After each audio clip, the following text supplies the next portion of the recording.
15 अगस्त को देश की स्वतंत्रता को 75वां साल पूरा हो जाएगा। इस वर्ष को हम आजादी के अमृत महोत्सव के रूप में मना रहे हैं। ऐसे में जरूरी है कि देशवासियों को स्वतंत्रता और लोकतंत्र के सही मायने बताए जाएं। आज के लोग आजादी के इस पर्व को किस प्रकार से लेते हैं, लोकतंत्र के महत्व को कितना जानते हैं, उनकी नजर में आजादी के मायने क्या हैं, इन सब विषयों पर हमारे वरिष्ठ सहयोगी ललित तिवारी ने बात की एडिशनल डीसीपी सुनीता मीणा से।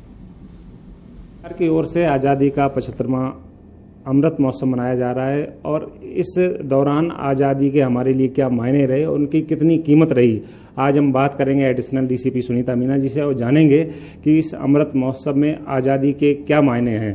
मैडम, पत्रिका टीवी में बहुत बहुत स्वागत है आपका। बहुत बहुत धन्यवाद ललित जी आपका। और अगर आज़ादी की बात करें तो इस 75 सालों में अपने कितना खोया है, कितना पाया है? आजादी के 75वां अमृत महोत्सव जो हम मना रहे हैं वो वास्तव में हमारे लिए बहुत ही ज्यादा महत्वपूर्ण है, क्योंकि आजादी एक ऐसी चीज है जिससे हमें ये चीज का ख्याल होता है कि हमारा अस्तित्व है, वास्तव में इस धरती पर हम क्यों आए हैं और किस तरीके से हमें अपने आप को बनाना है, यही आजादी का मीन है। और जब से हमें आजादी मिली है उसके बाद हमें 75 साल हो चुके हैं और हमारा जो देश है अभी भी विकसित देशों के अंदर शुमार हो रहा है, यानी कि अभी भी विकासशील हो रहा है, अभी भी काफी विकास होना हमारा बाकी है। और जो बात आप कर रहे हैं मायने आजादी के, तो हमारे लिए बहुत मायने रखते हैं ये, क्योंकि ये 75 साल हमने निकाल लिए हैं, लेकिन वास्तव में अभी तक हम उस पायदान पे नहीं पहुंचे जिस पे हमें पहुंच जाना चाहिए था। जिस गति से हमें चलना चाहिए था उस गति से हम चल नहीं पाए और अब जरूरत है इस तरीके के महोत्सव को मनाने की, हर व्यक्ति के दिल में वो अलख जगाने की, ताकि हम आजादी के मायने समझे और अपने देश को उस स्तर तक लेके जाए। यानी हमें जरूरत है महिलाओं को सशक्त बनाने की। एक भले ही आजादी का अमृत महोत्सव मनाया जा रहा हो, लेकिन अभी भी बहुत सारी महिलाएं हैं जो ऊंचे पदों पर पहुंची हैं, लेकिन ये भी मानना पड़ेगा कि महिलाओं पर अत्याचार बढ़े हैं। इस मायने में क्या कहना है? बिल्कुल आप सही कह रहे हैं कि अभी स्थिति जो शहरों में है वो अलग तरीके की है। स्थिति शहरों में फिर भी ठीक है, क्योंकि लोगों को पता है, लड़कियां जागरूक है, परिवारों के अंदर कुछ जागरूकता आई है और हमने कई सारी योजनाएं ऐसी बनाई है जो बच्चों तक पहुंची है, परिवार तक पहुंची है, जिनकी वजह से उनको शिक्षा वगैरह सभी का अधिकार मिल रहा है, वो हुनर भी सीख रही है। लेकिन गाँव में स्थिति अभी भी जस की तस है, यानी अभी हमें गाँव तक पहुंचना होगा, गाँव तक उनको जंजीरों से हमें मुक्त करना होगा। ऐसे समाज की रक्षा के लिए हर आदमी को आगे आने पड़ेगा। अगर 1947 से लेकर अब तक की बात की जाए मैडम, तो बहुत सारा डेवलपमेंट हुआ है, बहुत सारी चीजें हम खुद आत्मनिर्भर बने हैं। क्या चीजें हैं जो अभी भी बाकी हैं और जिनको भी पाना बाकी है? बिल्कुल आत्मनिर्भर हम बने हैं, हमने शुरुआत कर ली है, हम लोग स्टार्टअप में आ गए, हम लोग बिजनेस के अंदर आ गए, हम लोग कृषि के अंदर भी ठीक आ गए हैं, हम लोग सुरक्षा के लिए कई सारे इक्विपमेंट हमें लोगों को चाहिए थे तो हमें वो चीजें भी मिलने लग गई है। पर अब इन व्यवस्थाओं को सुचारू रूप से चालू करना है, उन्हें यूज करना है। परेशानी यह है कि सरकार कई सारी योजनाएं बनाती है लेकिन वो जनता तक पहुंच नहीं पा रही, वो धरातल तक पहुंच नहीं पा रही। हम लोग सोशल मीडिया पे बहुत सक्रिय हैं, लेकिन हम लोग इंस्टाग्राम, फेसबुक, लिंक्डइन बस इसी पर चले जा रहे हैं, गूगल बाबा का यूज ही नहीं हो रहा। तो प्लीज अपने अधिकारों के बारे में जानिए, कानून के प्रति साक्षर होइए।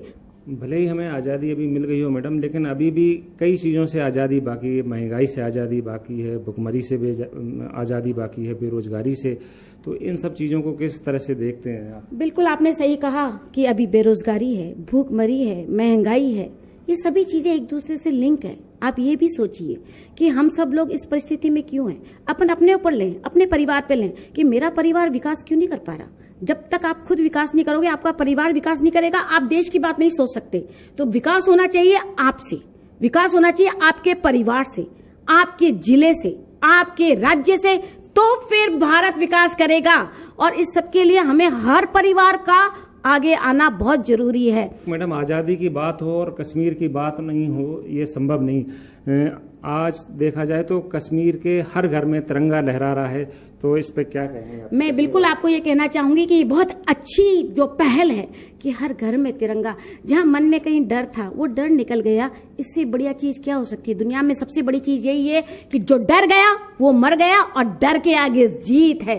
तो आधी जिंदगी हमने जीत ली, यानी कि जब हमने अपने डर पे विजय पाली, हमने तिरंगा लहरा के ये दिखा दिया कि हम भारतवासी हैं। तो हमने एक नई मुहिम शुरू की है और वो है रक्षा सूत्र मुहिम, यानी कि रक्षा सूत्र मिशन जो हमने शुरू किया है कि जो भी मन चले अब किसी लड़की को या किसी महिला को छेड़ते हुए पाएगा और मेरी निर्भया ने उसको पकड़ लिया तो उस मंचले का अब सबके सामने किया जाएगा जीर्णोद्धार, यानी पूरा उद्धार। उसको हम लोग उसी लड़की से राखी बंधवा कर, जिसको बोलते हैं कि उसको ये पता होना चाहिए कि जलालत किसे कहते हैं। राखी हमेशा रक्षा का एक वो महत्वपूर्ण त्योहार होता है और हम उसको ये बताना चाहते हैं कि हर लड़की जिसके जो आपके सामने है मेरी भारत की, वो आपकी बहन है, कृपया उसके साथ गलत व्यवहार ना करें। और इसीलिए रक्षा सूत्र उसको बंधवाएंगे ताकि वो रक्षा का वचन दे और किसी भी लड़की के साथ इस तरीके की गलत व्यवहार ना करे। और जो मन चले इस चीज को सुन रहे हैं तो समझदार हो जाइए, नहीं तो सलाखों के पीछे तो जाएंगे ही जाएंगे और दुनिया के सामने जलील होंगे, वो अलग। पूरा देश 75वां अमृत महोत्सव मना रहा है और हम सभी यही चाहते हैं कि हमारा देश बहुत ज़्यादा तरक्की करे, हम लोग आगे बढ़ें। कैमरामैन संजय शर्मा के साथ ललित तिवारी, जयपुर।